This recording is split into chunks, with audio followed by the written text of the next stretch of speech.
భగవద్గీత 2వ అధ్యాయము సాంఖ్యయోగము. ఈ అధ్యాయములో అర్జునుడు తన పరిస్థితిని తట్టుకోవడంలో ఉన్న తన పూర్తి అశక్తతని పునరుద్ఘాటించి ఆసన్నమైన యుద్ధంలో తన విధిని నిర్వర్తించడానికి నిరాకరించాడు.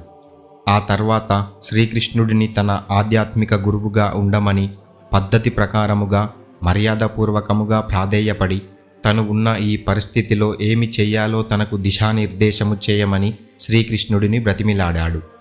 శరీరము నశించినా నశించిపోని మరణము లేని ఆత్మ గురించి చెప్పడం ద్వారా దివ్య జ్ఞానాన్ని విశదీకరించడం ప్రారంభిస్తాడు ఆ పరమాత్మ.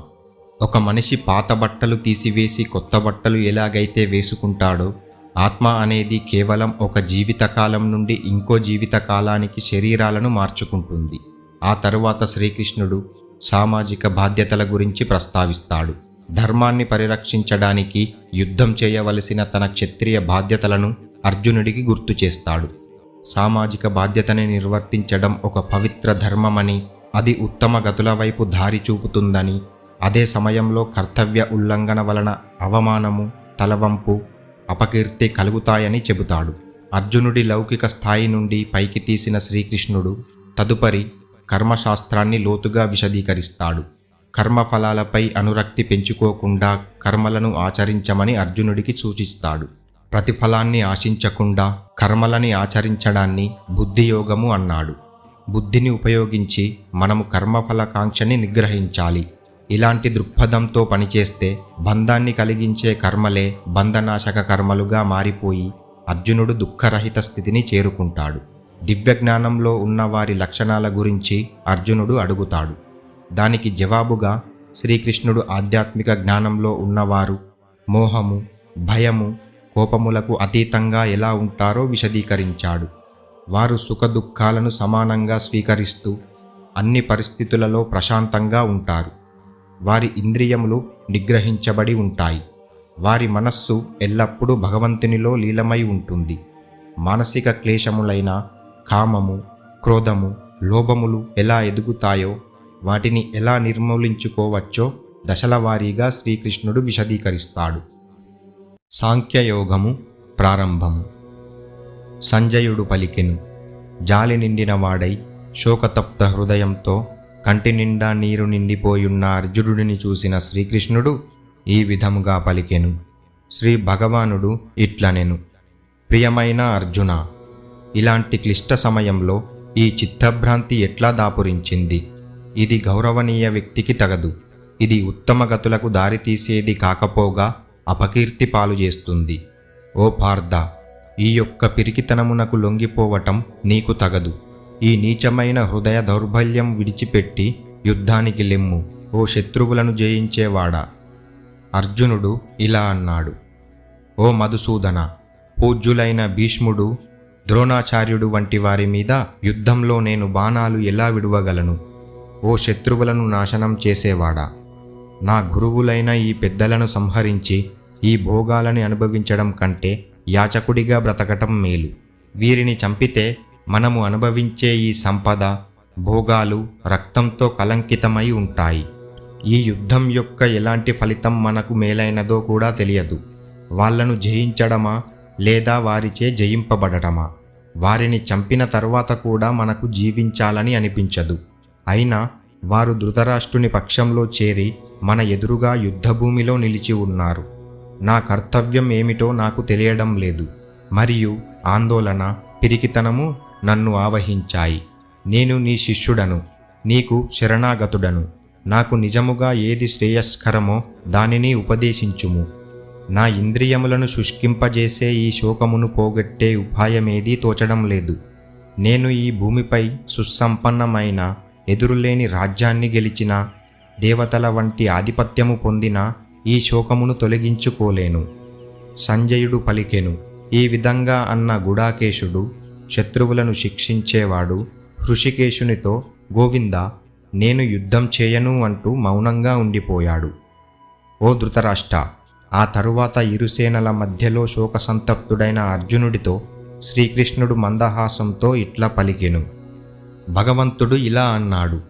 నీవు ప్రాజ్ఞతతో కూడిన మాటలు మాట్లాడుతున్నావు, కానీ శోకింపకూడని దానికోసం శోకిస్తున్నావు. చనిపోయిన వారి గురించి గాని బ్రతికున్న వారి గురించి గాని వివేకవంతులు శోకించరు. నేను కాని నీవు కాని ఈ రాజులందరూ కాని లేని సమయము లేదు. ఇక ముందు కూడా మనము ఉండకుండా ఉండము. ఏ విధంగానైతే దేహంలో ఉన్న జీవాత్మ వరుసగా బాల్యము, యవ్వనము, ముసలితనముల గుండా సాగిపోతుందో అదే విధముగా మరణ సమయంలో జీవాత్మ మరి ఒక దేహములోనికి ప్రవేశిస్తుంది. వివేకవంతులు ఈ విషయమున ఆందోళన పడరు. ఓ కుంతీపుత్ర, ఇంద్రియ విషయములతో సంయోగము వలన ఇంద్రియములకు క్షణభంగురమైన అనిత్యమైన సుఖదుఖాలు కలిగినట్లు అనిపిస్తుంది. ఇవి అనిత్యములు. ఇవి వేసవి చలికాలములలా వచ్చిపోతుంటాయి. ఓ భరతవంశీయుడా, కలత చెందకుండా వీటిని సహించడం నేర్చుకోవాలి. ఓ అర్జున, పురుషశ్రేష్ఠుడా, సుఖదుఖములచే ప్రభావితం కాకుండా రెండింటిలో చలించకుండా నిశ్చలముగా ఉన్నవాడు మోక్షమునకు అర్హుడవుతాడు. క్షణభంగురమైన దానికి స్థిరత్వము లేదు, మరియు శాశ్వతమైన దానికి అంతం లేదు. ఈ రెండింటి స్వభావాన్ని అధ్యయనం చేసిన తత్వజ్ఞానులు ఈ విషయాన్ని యథార్థముగా గమనించి ఉన్నారు. శరీరమంతయు వ్యాపించి ఉన్న అది నాశనము చేయబడలేనిదని తెలుసుకొనుము. ఎవ్వరూ కూడా అనశ్వరమైన ఆత్మను నశింపజేయలేరు. ఈ భౌతిక శరీరము మాత్రమే నశించున్నది, కానీ అందున్న జీవాత్మ నాశరహితమైనది, కొలువ శక్యము కానిది మరియు సనాతనమైనది. కావున ఓ భరతవంశీయుడా, యుద్ధము చేయుము. ఆత్మ ఇతరులను చంపును అని అనుకునేవాడు, ఆత్మ ఇతరులచే చంపబడేది అనుకునేవాడు ఇద్దరూ అజ్ఞానులే. నిజానికి ఆత్మ ఎవ్వరినీ చంపదు, ఎవ్వరి చేతనూ చంపబడదు. ఆత్మకి పుట్టుక లేదు, ఎన్నటికీ మరణం కూడా ఉండదు. ఒకప్పుడు ఉండి ఇక ముందు ఎప్పుడైనా ఉండకుండా ఉండదు. ఆత్మ జన్మలేనిది, నిత్యమైనది, శాశ్వతమైనది మరియు వయోరహితమైనది. శరీరం నశించిపోయినప్పుడు అది నశించదు. ఓ పార్థ, ఆత్మ నాశనము చేయబడలేదు, నిత్యమైనది, జనన మరణములు లేనిది అని తెలిసినవాడు ఎట్లా చంపును, ఎట్లా చంపకారణం అవ్వగలడు? ఎలాగైతే మానవుడు జీర్ణమైపోయిన పాత బట్టలను త్యజించి కొత్త బట్టలను ధరించునో అదే విధముగా జీవాత్మ మరణ సమయంలో పాత శరీరమును వీడి కొత్త శరీరమును స్వీకరించును. ఈ ఆత్మను ఆయుధములు ఛేదింపలేవు, అగ్ని కాల్చలేదు, నీరు తడపలేదు, గాలి ఆరిపోవునట్లు చేయలేదు. ఆత్మ ఛేదింపబడలేదు మరియు దహింపబడదు. అది నీటిచే తడపబడదు, దానిని ఎండించుటకు సాధ్యము కాదు.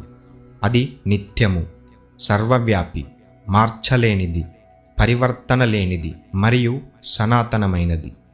ఆత్మ అనేది అవ్యక్తమైనది, అనగా కనిపించనిది, ఊహాతీతమైనది మరియు మార్పులేనిది. ఇది తెలుసుకొని నీవు శరీరము కోసం శోకింపవలదు. కానీ ఒకవేళ నీవు ఆత్మ పదే పదే జనన మరణములకు లోనగుతుంది అని అనుకున్నా సరే, ఓ మహాబాహువులు కలవాడా, ఇలా శోకించుటము తగదు. పుట్టినవానికి మరణము తప్పదు, మరణించిన వాడికి మరలా పుట్టుక తప్పదు. కాబట్టి ఈ అనివార్యమైన దానికోసం నీవు శోకించవద్దు. ఓ భరతవంశీయుడా, సృష్టింపబడిన ప్రాణులన్నీ పుట్టుక ముందు అవ్యక్తములు, జీవితకాలంలో వ్యక్తములు, మరలా మరణించిన పిదప అవ్యక్తములు. కావున శోకించుట ఎందులకు? కొందరు ఈ ఆత్మని ఆశ్చర్యమైనదిగా చూస్తారు, కొందరు ఆశ్చర్యమైనదిగా వర్ణిస్తారు, కొందరు ఆత్మ ఆశ్చర్యమైనదని వింటారు, మరికొందరు విన్న తరువాత కూడా దీని గురించి ఏమాత్రం అర్థం చేసుకోలేరు. ఓ అర్జున, దేహమునందు ఉండేటి ఆత్మ చావులేనిది. కాబట్టి ఏ ప్రాణి గురించి కూడా నీవు శోకించుట తగదు. ఇంకా నీ యొక్క క్షత్రియ స్వధర్మమును అనుసరించి నీవు చెలింపరాదు. నిజానికి ఒక క్షత్రియుడికి ధర్మ పరిరక్షణకు యుద్ధం చేయటం అనే దానికన్నా మించిన కర్తవ్యం లేదు. ఓ పార్థ, ధర్మాన్ని పరిరక్షించే అవకాశాలు కోరుకోకుండానే దొరికిన క్షత్రియులు అదృష్టవంతులు. ఇది వారికి స్వర్గమునకు తెరిచి ఉన్న ద్వారము. కానీ ఒకవేళ నీవు స్వధర్మాన్ని, కీర్తిని విడిచి ఈ ధర్మయుద్ధాన్ని చేయటానికి నిరాకరిస్తే తప్పకుండా పాపాన్ని చేసిన వాడివవుతావు. జనులు నిన్ను పిరికివాడు, పారిపోయిన సైనికుడు అని అంటారు. గౌరవప్రదమైన వ్యక్తికి అపకీర్తి అనేది మరణము కన్నా నీచమైనది. ఏ మహారథుల దృష్టిలో నీవు గొప్పవాడివో వారే నీవు యుద్ధభూమి నుండి భయముతో పారిపోయావనుకుంటారు. అలా వారికి నీ మీద ఉన్న గౌరవం పోగొట్టుకుంటావు. నీ శత్రువులు నిన్ను అపకీర్తి పాలు చేసి క్రూరమైన మాటలతో అవమానిస్తారు. దానితో నీ గొప్పతనం చులకనైపోతుంది. అయ్యో, దీనికంటే ఎక్కువ బాధాకరమైనది ఏమైనా ఉందా? యుద్ధం చేస్తే నీవు యుద్ధరంగంలో వీరమరణం పొంది స్వర్గానికి పోయెదవు, లేదా విజయుడవై ఈ రాజ్యమును అనుభవించెదవు. కావున కృతనిశ్చయుడవై లెమ్ము, ఓ కుంతీపుత్రుడా, యుద్ధానికి తయారు కమ్ము. సుఖదుఖాలని లాభనష్టాలని సమానంగా తీసుకుంటూ కర్తవ్య నిర్వహణగా యుద్ధం చేయుము. నీ బాధ్యతలని ఈ విధముగా నిర్వర్తించటం వలన నీకు ఎన్నటికీ పాపం అంటదు. ఇప్పటి వరకు నేను నీకు సాంఖ్యయోగం అంటే ఆత్మతత్వం గురించి విశ్లేషణాత్మక జ్ఞానమును వివరించాను. ఇప్పుడు వినుము ఓ పార్థ, నేను బుద్ధియోగాన్ని విశదీకరిస్తాను. ఇలాంటి అవగాహనతో పనిచేసినప్పుడు నీవు కర్మబంధముల నుండి విముక్తి పొందెదవు. ఈ దృక్పథంతో పనిచేసినప్పుడు ఎలాంటి నష్టము కానీ వ్యతిరేక ఫలితములు కానీ కలగవు. కొద్దిగా సాధన చేసినా అది మనలని పెద్ద ప్రమాదాల నుండి కాపాడును. ఓ కురువంశస్థుడా, ఈ దారిలో ఉన్న వారి బుద్ధి దృఢంగా స్థిరంగా ఉంటుంది. వారి లక్ష్యము ఒక్కటే, కానీ స్థిరంగా లేని వారి బుద్ధి పరిపరి విధములుగా ఉంటుంది. పరిమితమైన అవగాహన కలవారు స్వర్గలోక ప్రాప్తి కోసం డాంబికమైన కర్మకాండలను సూచించే వేదాల్లో చెప్పబడిన సమ్మోహపరిచే మాటలకు ఆకర్షితులై అందులో ఇంకా ఏమీ ఉన్నత స్థాయి ఉపదేశం లేదనుకుంటారు. తమకు ఇంద్రియ సుఖాలని ప్రాప్తింపజేసే వేదాల్లోని ఆ భాగాలని కీర్తిస్తూ ఉన్నత జన్మ, ఐశ్వర్యం, ఇంద్రియ భోగాలు, సర్వలోక ప్రాప్తి మొదలగు వంటి వాటి కోసం ఆడంబరమైన కర్మకాండలు చేస్తుంటారు. ప్రాపంచిక భోగాలు, సుఖాలపై మిక్కిలి మమకారంతో వారి బుద్ధి చిత్తభ్రాంతికి లోనై భగవద్ప్రాప్తి పదంలో సాఫల్యానికి కావలసిన దృఢ సంకల్పాన్ని వారు కలిగి ఉండలేరు. అర్జున, వేదములు భౌతిక ప్రకృతి యొక్క త్రిగుణాత్మకమైన విషయ సంబంధమై వివరించును. నీవు ఈ త్రిగుణములకు అతీతంగా స్వచ్ఛమైన ఆధ్యాత్మిక జ్ఞానస్థితిలో ఉండుము. ద్వంద్వముల నుండి విడివడి నిత్యము పరమసత్యంలో స్థితమై ఉండి మరియు భౌతిక లాభాలు, భద్రతల గురించి పట్టించుకోకుండా ఆత్మభావన యందే స్థితుడవై ఉండుము. ఒక చిన్న నీటి బావితో తీరే అన్ని ప్రయోజనాలు సహజంగానే ఒక పెద్ద నీటి కొలనుతో తీరుతాయి. ఆ విధంగానే పరమసత్యాన్ని ఎరిగిన భగవత్ప్రాప్తి నొందినవాడు అన్ని వేదముల లక్ష్యాన్ని నెరవేరుస్తాడు. శాస్త్రవహిత కర్తవ్య కర్మను ఆచరించుటయందే నీకు అధికారము కలదు, కానీ ఆ కర్మ ఫలములపైన నీకు హక్కు లేదు. నీవే కర్మఫలములకు హేతువు అని ఎప్పుడూ అనుకోకు. మరియు చేయవలసిన కర్మలు మానుటలో ఆసక్తి ఉండరాదు. జయాపజయాల పట్ల మమకారాసక్తి విడిచిపెట్టి నీ కర్తవ్య నిర్వహణలో స్థిరముగా ఉండుము. ఓ అర్జున, ఇటువంటి సమత్వ బుద్ధియే యోగము అనబడుతుంది. దివ్యమైన ఆధ్యాత్మిక జ్ఞానమునే ఆశ్రయించుము. ఓ అర్జున, ఫలాపేక్షతో చేసే పనులను త్యజించుము. బుద్ధిని ఆధ్యాత్మిక దివ్యజ్ఞానంలో స్థిరంగా ఉంచి చేసే పనుల కన్నా అవి నిమ్నస్థాయికి చెందినవి. తమ కర్మఫలములను భోగించగోరేవారు లోబులు. వివేకముతో ఈ కర్మశాస్త్రమును ఆచరణలో పెట్టినవాడు ఈ జన్మలోనే పుణ్యపాపములను రెండింటినీ త్యజించును. కాబట్టి నైపుణ్యంతో పనిచేయటం అనే యోగ అభ్యాసమును చేయుము. జ్ఞానులు సమత్వ బుద్ధి కలిగి ఉండి జనన మరణ చక్రంలో బంధించే కర్మఫలములపై మమకార ఆసక్తులను త్యజించి ఉంటారు. ఇలాంటి భావనతో పనిచేయటం వలన దుఃఖరహితమైన స్థితిని పొందెదరు. మోహమనే ఊబి నుండి నీ బుద్ధి బయటపడినప్పుడే నీవు ఇప్పటి వరకు విన్న దాని గురించి, ఇక వినబోయే దాని గురించి వైరాగ్యం కలుగుతుంది. కామ్య కర్మకాండలను చెప్పే వేద విభాగాల వైపు ఆకర్షితం కాకుండా నీ బుద్ధి ఎప్పుడైతే భగవంతుని యందే నిశ్చలంగా ఉంటుందో అప్పుడు సంపూర్ణమైన యోగస్థితిని పొందెదవు. అర్జునుడు పలికెను, ఓ కేశవ, భగవద్ధ్యాసనందే స్థిరముగా ఉన్నవాని ప్రవృత్తి ఎలా ఉంటుంది? జ్ఞానోదయం అయిన వ్యక్తి ఎలా మాట్లాడును? అతను ఎలా కూర్చొనును? అతను ఎలా నడుచును? భగవానుడు పలికెను, ఓ పార్థ, మనస్సుని వేధించే అన్ని స్వార్థ ప్రయోజనాలను, ఇంద్రియ వాంఛలను త్యజించి ఆత్మజ్ఞానంలో సంతుష్టుడు అయినప్పుడు ఆ వ్యక్తిని స్థితప్రజ్ఞుడు అంటారు.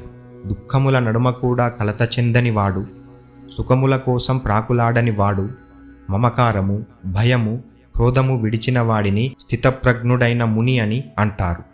ఎవరైతే అన్ని పరిస్థితులలో మమకారం, ఆసక్తి లేకుండా ఉంటాడో, సౌభాగ్యానికి హర్షము నొందకుండా మరియు కష్టాలకు కృంగిపోకుండా ఉంటాడో అతను పరిపూర్ణ జ్ఞానంతో ఉన్న ముని. తాబేలు తన పైచిప్పలోనికి దాని అంగములను ఉపసంహరించుకున్నట్లుగా ఇంద్రియములను వాటి విషయార్థముల నుండి వెనుకకు మరల్చగలిగినవాడు దివ్యమైన ఆధ్యాత్మిక జ్ఞానంలో స్థిరచిత్తుడగును. సాధకులు ఇంద్రియములను భోగ వస్తు విషయముల నుండి నియంత్రించిన ఇంద్రియ విషయముల మీద రుచి ఉండిపోతుంది. కానీ భగవత్తత్వాన్ని అర్థం చేసుకున్నప్పుడు ఆ రుచి కూడా అంతమగును. ఇంద్రియములు ఎంత బలవత్తరమైనవి, అల్లకల్లోలమైనవి అంటే, ఓ కుంతిపుత్రుడా, వివేకము కలిగి స్వీయ నియంత్రణ పాటించే సాధకుని మనస్సుని కూడా బలవంతంగా లాక్కొనిపోగలవు.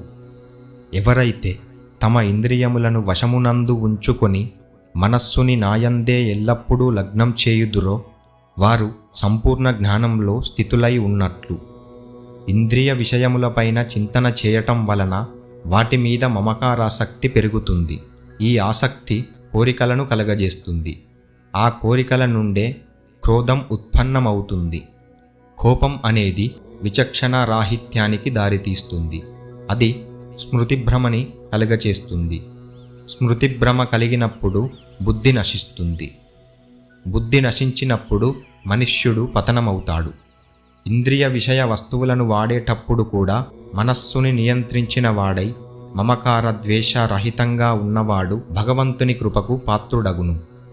భగవత్కృప ద్వారా అన్ని దుఃఖాలు తొలగిపోయే పరమశాంతి లభిస్తుంది. అలా ప్రసన్న చిత్తంతో ఉన్నవాని బుద్ధి శీఘ్రముగానే భగవంతుని యందు స్థిరముగా నిలుస్తుంది. మనస్సు, ఇంద్రియములను నియంత్రించని క్రమశిక్షణ లేని వారికి స్థిరమైన బుద్ధి కానీ నిలకడైన భగవద్ధ్యాస కానీ ఉండవు. ఎవడైతే మనస్సుతో భగవంతుని యందు ఎన్నడూ ఐక్యమవడో వానికి శాంతి ఉండదు. మనశ్శాంతి లోపించిన వాడు సంతోషముగా ఎలా ఉండగలడు? ఎలాగైతే బలమైన గాలి నీటిలో నావను దాని దిశ నుండి పక్కకు నెట్టివేస్తుందో, ఏ యొక్క ఇంద్రియము పైన గాని మనస్సు కేంద్రీకృతమైనచో అది బుద్ధిని హరించి వేస్తుంది. కాబట్టి ఓ అర్జున, శక్తివంతమైన బాహువులు కలవాడా, ఇంద్రియములను ఇంద్రియార్థముల నుండి పూర్తిగా నిగ్రహించిన వ్యక్తి ఆధ్యాత్మిక జ్ఞానంలో స్థిరముగా ఉంటాడు. సర్వభూతములకు ఏది పగలో అదే పండితునికి అజ్ఞానపు రాత్రి, మరియు సర్వభూతములకు ఏది రాత్రియో అది అంతర్ముఖులైన జ్ఞానులకు పగలు. ఎన్నో నదులు తనలో నిత్యం కలుస్తున్నా ఎలాగైతే సముద్రం నిశ్చలంగా ఉంటుందో, అదేవిధంగా ఎన్నో వాంఛనీయ వస్తువులు తన చుట్టూ వస్తూనే ఉన్నా చలించని యోగి శాంతిని పొందుతాడు. కోరికలను సంతృప్తి పరచుకోవడానికే కృషి చేసే వ్యక్తి ఇది పొందడు. ఎవరైతే అన్ని ప్రాపంచిక కోరికలను త్యజించి అత్యాశ లేకుండా, నాది అన్న భావన లేకుండా అహంకార రహితముగా ఉంటాడో అలాంటి వానికి పరిపూర్ణమైన ప్రశాంతత లభిస్తుంది. ఓ పార్థ, జ్ఞానోదయం కలిగిన జీవాత్మ స్థితి ఎలా ఉంటుందంటే, ఒకసారి జ్ఞానోదయం కలిగిన తర్వాత ఇక మళ్ళీ అది మాయలో పడదు.